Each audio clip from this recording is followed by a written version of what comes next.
Argentina and Brazil reaffirmed their commitment to strengthen regional integration and democracy on the eve of the 7th Summit of the Heads of States and Government of CELAC. In Peru, the political crisis marked by the brutal repression of civilian protests continues. The death toll rose to 62.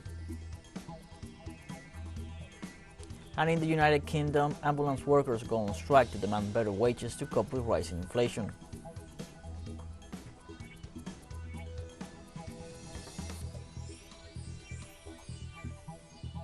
Hello, welcome to From the South. I'm Luis Alberto Matos from the teleSUR studios in Havana, Cuba. We begin with the news. Argentina and Brazil ratified their commitment to strengthen regional integration and democracy on the eve of the Summit of Heads of States and Government of the Community of Latin America and Caribbean States. Presidents Alberto Fernandez and Lula da Silva concluded their bilateral meeting at the Casa Rosada and signed several bilateral cooperation agreements. After the meeting, the heads of state published a statement stating that they will work to promote a common South American currency, re-establish UNASUR, and strengthen democracy and regional integration. For his part, President Fernandez said that during the CELAC summit, they will listen to the proposals of the heads of state with the purpose of further reinforcing Latin American unity.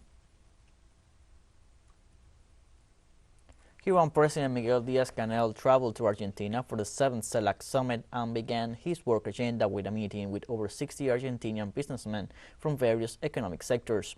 At a meeting similar to the one Díaz-Canel held in Argentina in 2019, the parties discussed the potential development of tourism in Cuba, the resumption of Cubana de Aviación flights, and projects in the agricultural, health, and biotechnology sector. Díaz-Canel assured that it is the will of the Cuban and Argentinian governments to continue strengthening relations of exchange and economic collaboration. In the meeting, Jorge Neme, Argentina's Secretary of Development Planning and Federal Competitiveness, assured that doing things as brotherly countries is the best thing for the nations. Díaz-Canel arrived in Buenos Aires on Sunday to participate in the 7th Summit of the Community of Latin American and Caribbean States.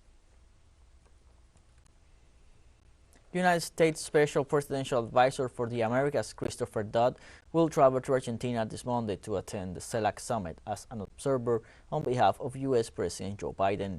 According to an official statement, Dodd, who will conclude his visit on Thursday, has scheduled meetings with several heads of state and cabinet-level officials attending the summit, as well as with the host, President Alberto Fernandez.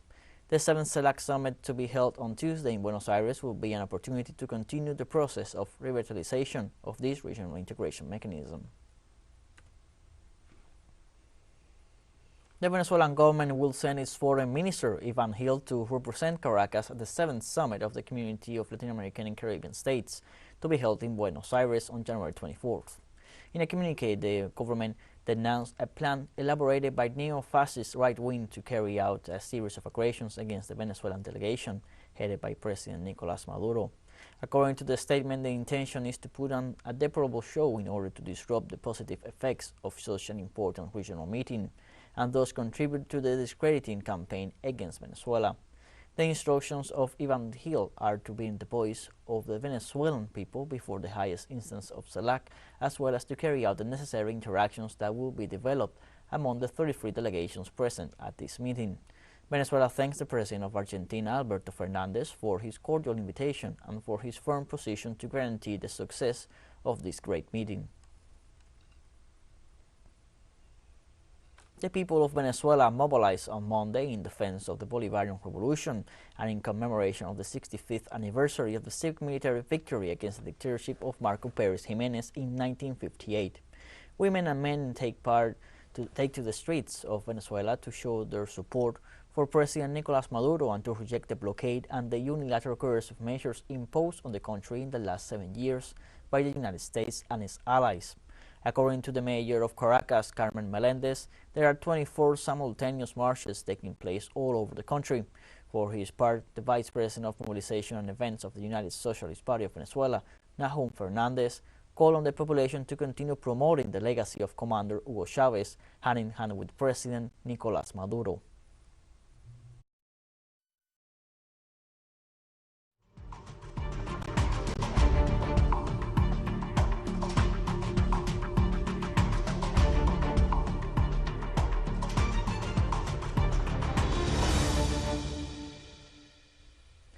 Peru, the political crisis unleashed after the ousting of Pedro Castillo and marked by police repression against civilians continues.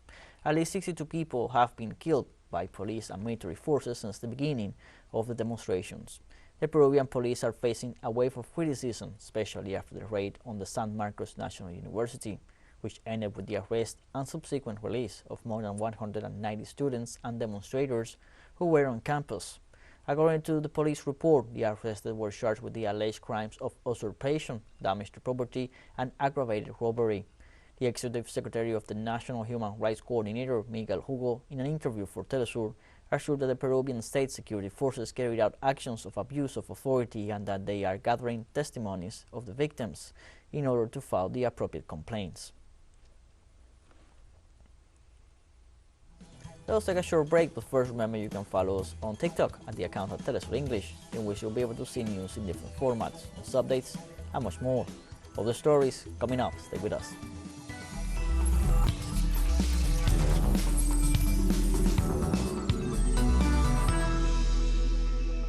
Welcome back from the South.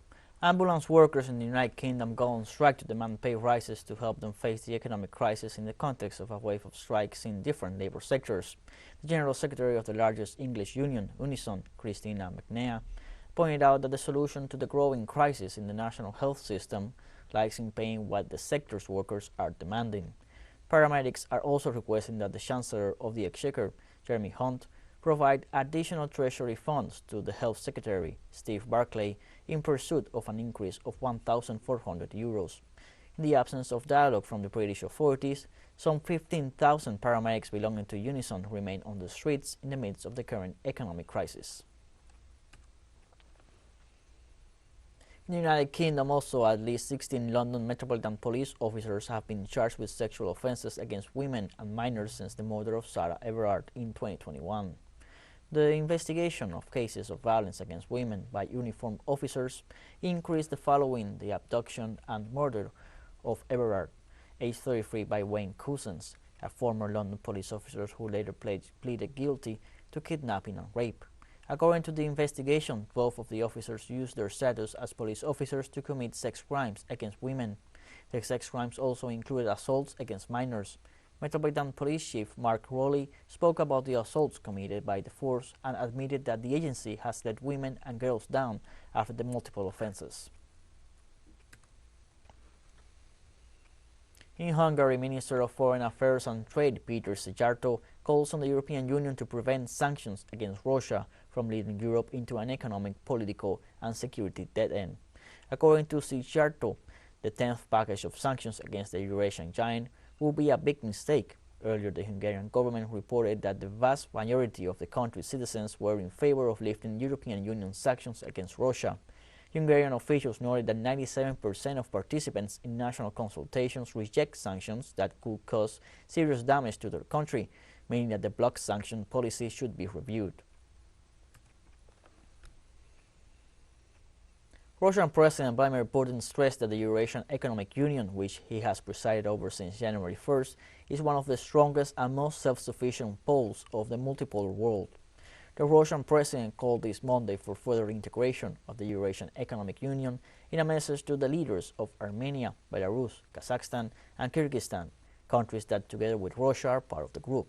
According to an official statement, the close integration among the Union's member countries was a worthy response to global problems such as poverty, climate change, and resource scarcity.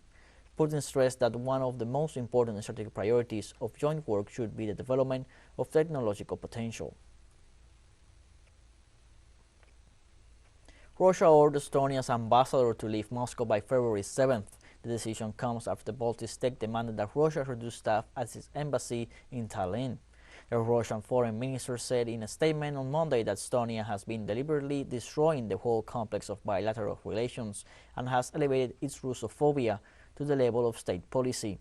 Early January, Estonian authorities had told Russia to drastically reduce the personnel in its embassy in Tallinn by February 1st, with the argument that the Russian personnel in the embassy was not working on improving Estonian-Russian relations in the middle of what they described as an aggressive war. Russian Foreign Ministry spokeswoman Maria Zakharova condemned the demand and said it was not a secret that Estonia was one of the most hostile countries towards Russia.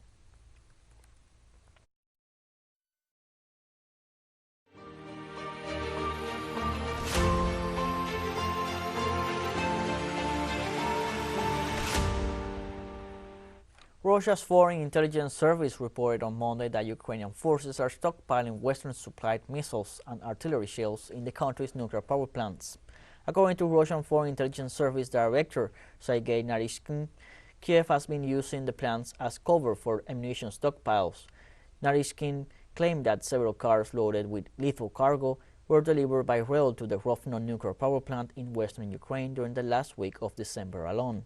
The International Atomic Energy Agency deployed a monitoring mission to the Rovno plant last week and promised to station experts in other facilities in Ukraine. Germany has declared that it will not prevent Poland from sending Leopard 2 tanks to Ukraine amid growing pressure from Kiev and other allies for such a move.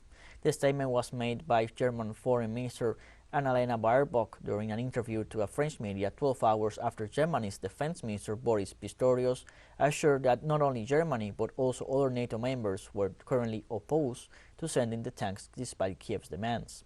Foreign Minister Baerbock reiterated that Poland has not formally asked for Berlin's approval to share some of its German-made Leopards, but assured that if her government were asked, it would not stand in the way.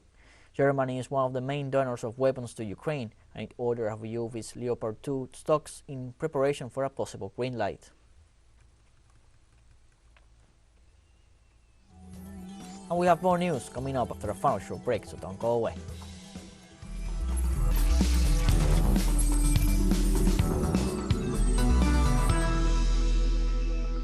Welcome back from the South. French Prime Minister Elisabeth Borne presents on Monday before the Council of Ministers the pension reform promoted by the government amid strong popular rejection. The reform seeks to extend the retirement age from 62 to 64, although the increase of contribution period to 43 years and the elimination of special pension schemes has also generated unease. Borne revealed on January 10th the content of the initiative considered the flagship project of President Emmanuel Macron's administration and text that should reach the National Assembly in early February. Since its announcement, the reform has become a political and social battle between the ruling party and its opponents, led by trade unions and left-wing forces. Last week, 1 million people took to the streets all over the country in rejection of the initiative. The Burkina Faso government clarified on Monday that it has asked France to pull its troops out of the country within a month. The clarification comes after French President Emmanuel Macron had pointed out that in his opinion, the document sent by the Burkinabe leaders was confusing. The citizens of Ouagadougou expressed their frustration with the French military presence in the country, and several demonstrations have taken place over the past few months. Protesters point out that French forces have failed to protect civilians from Islamist insurgencies, but Paris has 1 month now to pull out its troops from the African nation. Australia plans to purchase naval mines allegedly to protect its territorial waters from possible incursions by ships and submarines from China and other adversaries. Military industry sources estimate the amount of the purchase at between 500 million Australian dollars and 1 billion Australian dollars. It will be Australia's first major investment in naval mines since the Vietnam War. The sea mines that Canberra intends to purchase can be activated and deactivated remotely after they are laid, enabling ships from friendly countries to transit safely through channels and harbors. In the coming days, more than 100 Israeli companies will go on strike in rejection of the cabinet of far-right Prime Minister Benjamin Netanyahu. At least 130 Israeli companies announced that they will paralyze their functions on Tuesday as a warning to the Israeli cabinet in rejection of the controversial plan to overhaul the judicial system, weakening the Israeli Supreme Court. The message from the Joint Committee of these organizations says the strike is a first step in telling the Israeli cabinet loud and clear that the coup will not be carried out. The announcement comes after tens of thousands of Israeli settlers took to the streets for 3 consecutive weekends to reject the ultra-Orthodox cabinet. Authorities and experts warn that Netanyahu has raised the judicial reform to get rid of his trials on charges of corruption, bribery, and betrayal of trust. In South Africa, the visit of Russian Foreign Minister Sergei Lavrov on Monday is of the utmost importance on the African continent.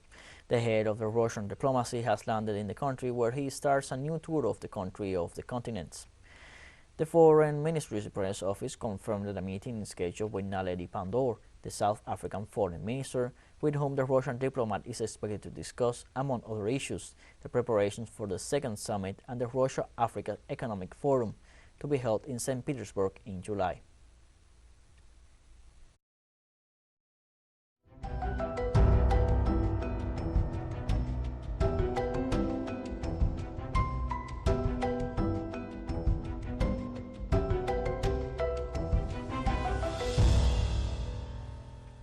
Nearly 90 people have died and around 40,000 children under the age of 5 have been hospitalized in Afghanistan due to a cold wave that has hit the country in recent weeks.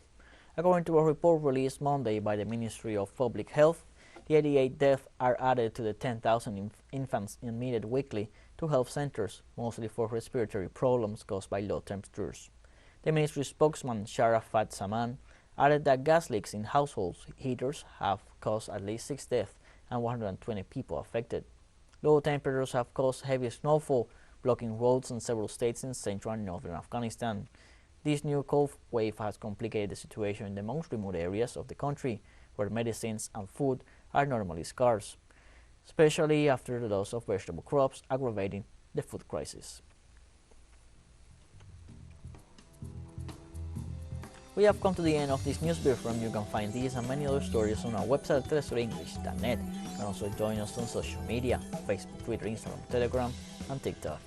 For TeleSUR English, I'm Luis Alberto Matos. Thank you for watching.